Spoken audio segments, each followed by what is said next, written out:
पुण्यात्माओं, परमात्मा स्वयं ही इस काल के लोक में आते हैं, अपने बच्चों को तत्व ज्ञान से परिचित कराते हैं। दास के अंदर उसी पूर्ण परमात्मा कबीर साहिब जी की शक्ति काम कर रही है।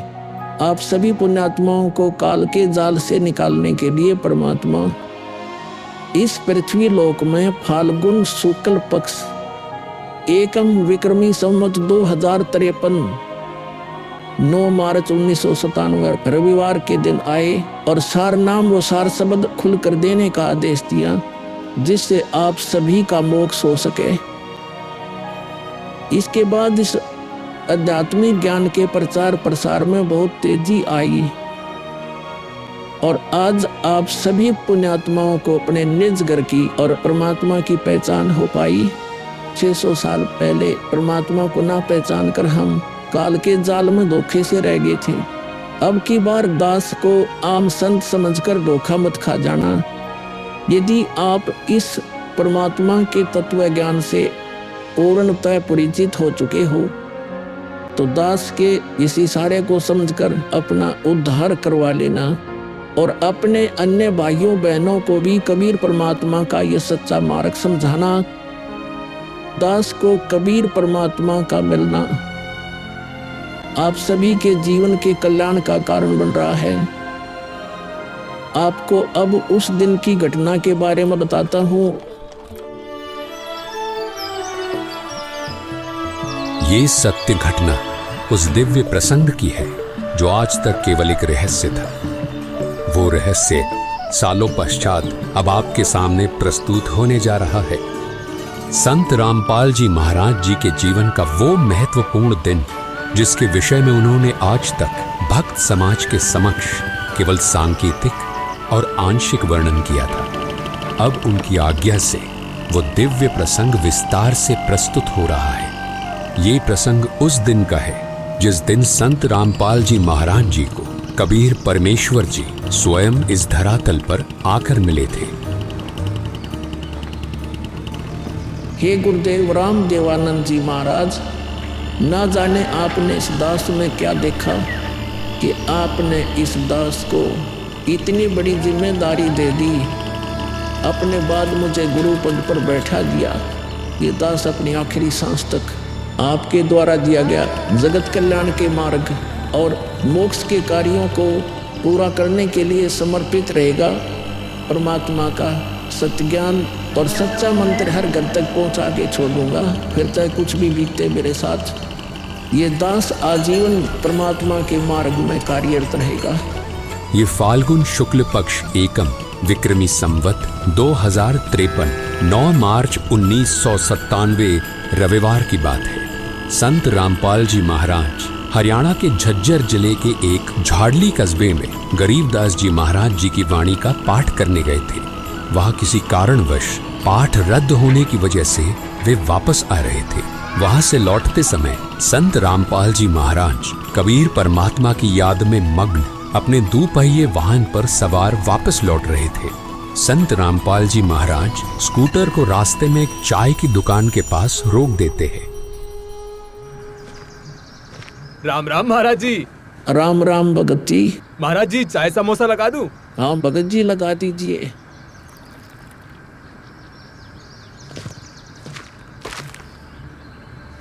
इस बोले भगत को भी परमात्मा का तत्व ज्ञान समझाना चाहिए।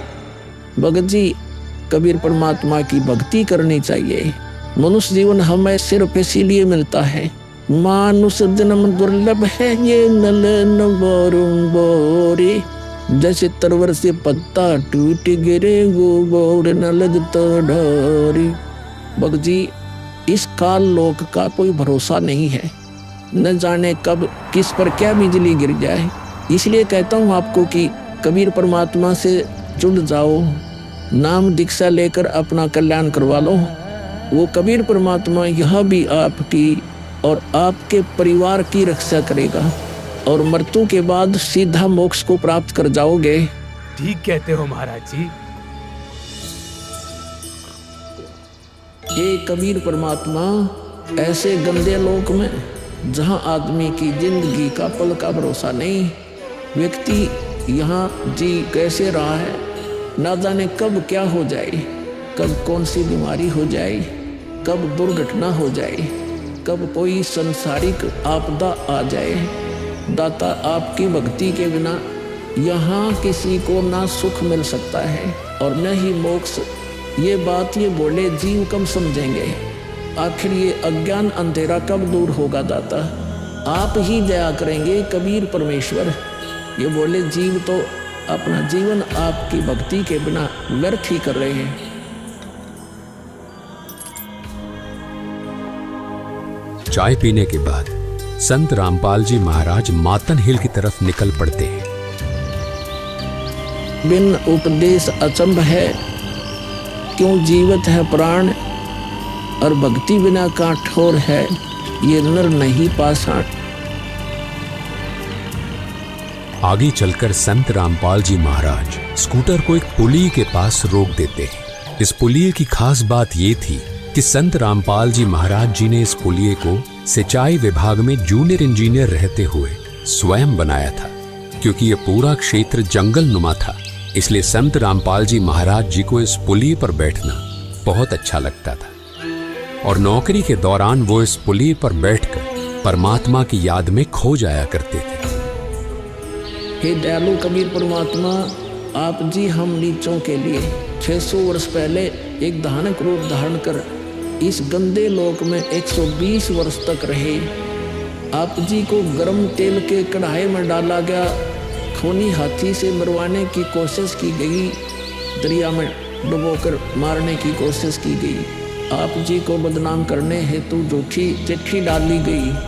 आपके साथ कितने जुल्म ढाए गए, फिर भी हे दयालु कबीर परमात्मा, आपने क्या कुछ नहीं किया अपनी सतलोक से बिछुड़ी आत्मा को अपनी शरण में लेने के लिए, इस तत्व ज्ञान को सब जीवों तक पहुंचाने के लिए।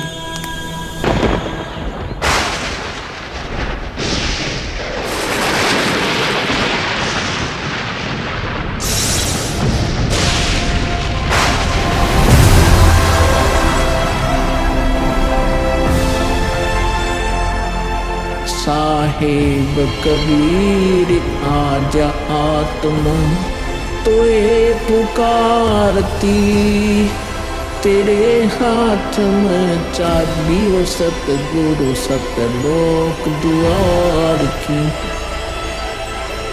साहेब कबीर आजा आत्मा तोए पुकारती, तेरे हाथ में चाबी हो सतगुरु सतलोक द्वार की।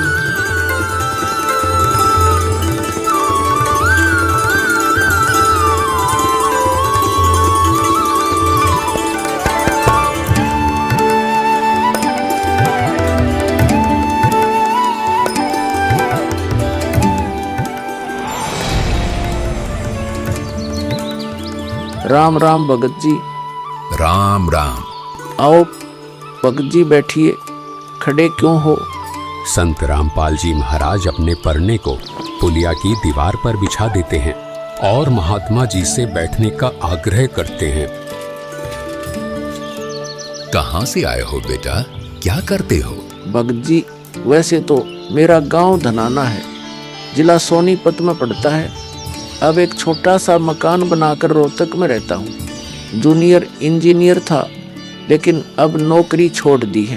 बेटा, तेरे धनाना और रोहतक वाले घर के बारे में तो मैं अच्छी तरह से जानता हूँ और यह भी जानता हूँ कि तेरे 2 पुत्र और 2 पुत्री हैं। मैं तो यह पूछ रहा था कि इस जन्म से पहले तेरा घर कहाँ था? अरे, इन महात्मा जी को मेरे बारे में इतना कैसे पता है? महात्मा जी, जन्म से पहले हम सतलोक में थे, वही हमारा घर था। लगता है ये भगत जी राधा स्वामी पंथ के अनुयायी हैं। इनको सत्य का ज्ञान कराना चाहिए। मेरे गुरुजी स्वामी रामदेवानंद जी हैं। मेरे भगवान कबीर देव जी सृष्टि के रचनहार हैं, वही सतपुरुष है। कुछ पंथ वाले सतलोक के विषय में तो बताते हैं, लेकिन वे सतपुरुष को निराकार बताते हैं, जो कि बिल्कुल झूठ है। भक्त जी, मैं स्वयं संत गरीबदास जी के पंथ से जुड़ा हूँ। संत गरीबदास जी गांव छुडानी जिला झज्जर वाले थे और उनको 10 वर्ष की उम्र में कबीर परमात्मा जी जिंदा महात्मा के रूप में मिले थे। उसके बाद कबीर परमात्मा जी गरीबदास जी की आत्मा को अपने साथ सतलोक ले गए थे और वहाँ की सारी व्यवस्था दिखाकर उन्हें इस धरती पर वापस छोड़ा था। फिर उन्हीं बालक गरीबदास ने सतलोक के बारे में बताया कि ऊपर सतलोक है, वहाँ सारी सुख सुविधा उपलब्ध हैं, सदाबहार बाग हैं, नर नारी की सृष्टि है। वहीं पर एक गुम्मट युक्त महल में कबीर परमात्मा जी सिंहासन पर बैठे हुए हैं और वहीं से कबीर परमात्मा जी इस सृष्टि को चला रहे हैं। हम सब वहीं रहा करते थे, वही हमने जाना है। जो सतलोक में केवल प्रकाश ही प्रकाश बताते हैं उनका ज्ञान गलत है, वे मोक्ष प्राप्त नहीं कर सकते। भक्त जी उस बालक गरीबदास ने वाणियों के माध्यम से बताया है कि गरीब अनंत कोटि ब्रह्मांड का एक रति नहीं भार, सतगुरु पुरुष कबीर हैं कुल के सिरजनहार। कौन कबीर? हम सुल्तानी नानक तारे दादू को उपदेश दिया, जाति जुलाहा भेद नहीं पाया, काशी माहे कबीर हुआ। बहुत आनंदित करने वाली बातें करते हो, और बताओ कुछ। इन्हें अपना ज्ञान अधूरा लग रहा है, हो सकता है ये नाम दीक्षा लेकर परमात्मा से जुड़ जाए। भक्त जी अगर आपको अपना कल्याण करवाना है तो एक ही तरीका है, नाम दीक्षा। मेरे पूज्य गुरु जी ने मुझे नाम दीक्षा देने का आदेश दे रखा है। मैंने अपना घर और नौकरी छोड़ दी है, अब गुरुदेव जी की ही आज्ञा अनुसार प्रचार और दीक्षा देने का पवित्र कार्य कर रहा हूँ। बेटा, क्या तुम्हारे गुरु जी ने तुम्हें सारनाम और सार शब्द देने का भी आदेश दिया है? इन्हें कैसे पता सारनाम सार शब्द के बारे में? गुरुदेव की आज्ञा थी कि अभी सारनाम को सार्वजनिक नहीं करना है। उन्होंने कहा था कि मुझे स्वयं परमेश्वर कबीर जी मिलेंगे और वही मुझे सारनाम को सार्वजनिक करने का सही समय बताएंगे। तब तक यह सारनाम केवल विशेष विश्वास पात्र अनुयायियों तक सीमित रखना है। बेटा रामपाल, मैं ही सत्य पुरुष कबीर हूँ। अब वह समय आ गया है सारनाम और सार शब्द प्रदान करने का। वह भक्त जी, मैंने आपको बता दिया कि कबीर परमेश्वर मुझसे मिलने आएंगे, तो आप स्वयं ही कबीर परमेश्वर बन बैठे। मैंने अपने गुरु जी से पूछा था कि हे गुरुदेव, मैं कैसे पहचानूंगा जो मुझे मिलेंगे कि वे कबीर भगवान हैं? गुरु जी स्वामी राम देवानंद जी बोले, यह विश्वास करवाना व पहचान करवाना उनका काम है। तभी तो मैं बता रहा हूँ, मैं ही सत्य पुरुष कबीर हूँ। कबीर परमेश्वर जी सबको जिंदा बाबा के वेश में मिले हैं, आप तो जिंदा बाबा वाले वेश में नहीं हो। जिंदा महात्मा तो मुसलमान साधु होते हैं। मुसलमान धर्म तो अभी 1500 साल पहले ही बना है। मेरा असली वेश तो यही है जिस रूप में मैं तुम्हारे सामने खड़ा हूँ। रामपाल, तुम मेरी परम हंस आत्मा हो। जगत कल्याण के लिए मैंने ही तुझे भेजा है। अब सही समय आ गया है सार नाम और सार शब्द देने का। मैं कभी सिर पर मुकुट, कभी पगड़ी, कभी टोपी धारण कर लेता हूँ। चारों युगों में आता हूँ। सतयुग में सत सुकृत नाम से, त्रेता युग में मुनींद्र नाम से, द्वापर युग में करुणामय नाम से और कलयुग में अपने वास्तविक नाम कबीर देव यानी कबीर नाम से आता हूँ और तेरे जैसी हंस आत्माओं से मिलकर उनका भ्रम दूर करता हूँ। लेकिन अगर तुझे केवल जिंदा महात्मा के रूप में विश्वास है तो मैं तुझे अपना वो रूप भी दिखा देता हूँ। ये देख।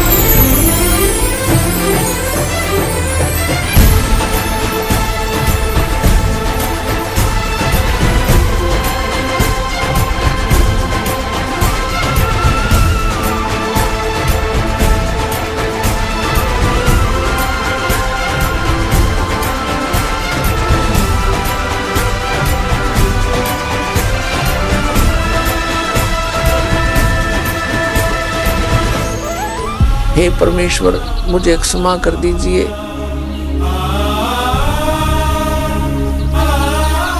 मुझसे अनजाने में गलती होगी।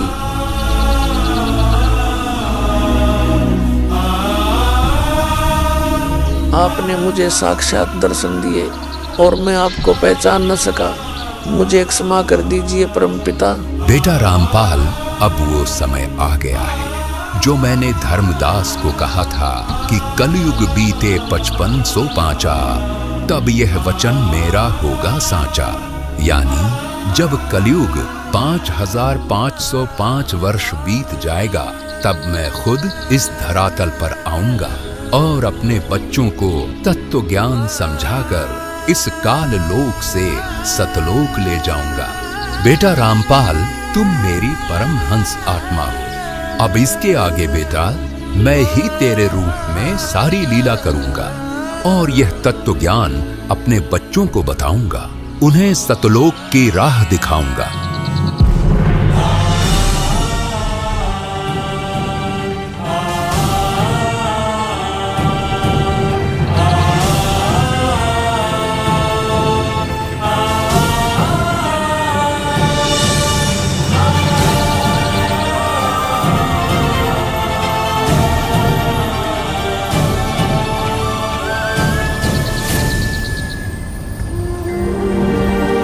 इस प्रकार कबीर परमात्मा संत रामपाल जी महाराज जी को सह शरीर सतलोक भेज देते हैं और अपनी लीला को आगे बढ़ाते हैं। गली ख्यालवी साल सतगुरु अतल दिगंबर धीर भक्ति हेत काया घर आए अवगत सहत कबीर।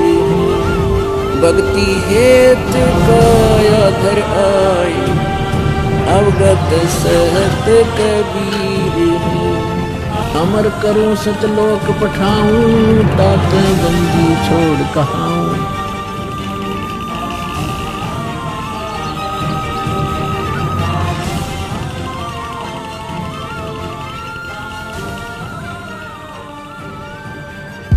इस प्रकार कबीर परमात्मा संत रामपाल जी महाराज जी को सह शरीर सतलोक भेज देते हैं और स्वयं सर्व सृष्टि रचनहार कबीर परमात्मा संत रामपाल जी महाराज जी के रूप में संपूर्ण संसार का उद्धार करने के उद्देश्य से इस पवित्र मिशन पर निकल पड़ते हैं।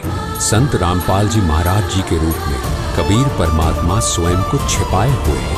उनके इस लीला को समझना आम जीव की समझ से बहुत दूर है। एक संत के स्वरूप में परमात्मा के अभिनय की ये अद्भुत सच्चाई भक्त समाज के लिए जानना बहुत जरूरी था। साक्षात कबीर परमात्मा के स्वरूप बंधी छोड़ सद्गुरु रामपाल जी भगवान की जय हो। अब बच्चों, ज्ञान पूरा आ चुका है और वो ठीक का समय आ गया है। गुरु पूरा, ज्ञान पूरा, भगवान पूरा, सब ही नारी नर शुद्ध तक जब ठीक का दिन आवंत कपट चातुरी छोड़ के शरण कबीर गहंत। बच्चों, वो ठीक का दिन आ गए। चारों तरफ डंका बोल गया दाता का। कहाँ उग्र, कहाँ शूद्र हो, चाहे कोई नकम्मा डाकू लटेरा है, चाहे कोई छोटी जाति समझते हो आपको, अरे सबकी भाव पीर परमात्मा वो संत जो मेरा भेजा होगा, भेजा हुआ आएगा, वो सबके दुख दूर करेगा। अरे सबकी भाव पीर सो समान समदृष्टि है समृत सत कबीर। वो एक समान समदृष्टि का है, सबको एक दृष्टि से एक समान प्यार देगा, सबको एक जैसा व्यवहार देगा, एक जैसा सच्चा नाम सतनाम सार शब्द देगा। वो समर्थ सत कबीर ही होगा। बोलो बंदी छोड़ कबीर साहब की जय हो।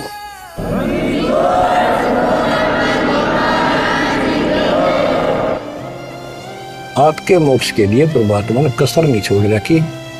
जो भी संभव व्यवस्था है वो सारी कर दी है। बच्चों, तुम भी दया करियो, रहम करियो परम पिता पे। बच्चों, आने वाली पीढ़ियां आपको भी याद करा करेंगी, जब तक चांद सूरज रहेंगे आपका नाम रहेगा कि हमारे कौन माता पिता, कौन दादा परदादा दादी इसे अमृत ज्ञान को हमारे कुल में लाए थे। आने वाली पीढ़ियों के उद्धार के लिए तुम जिम्मेवार हो, कुर्बान हो जाओ। पहचान लो उस परम पिता को और पहचान लो अपने गुरुदेव को।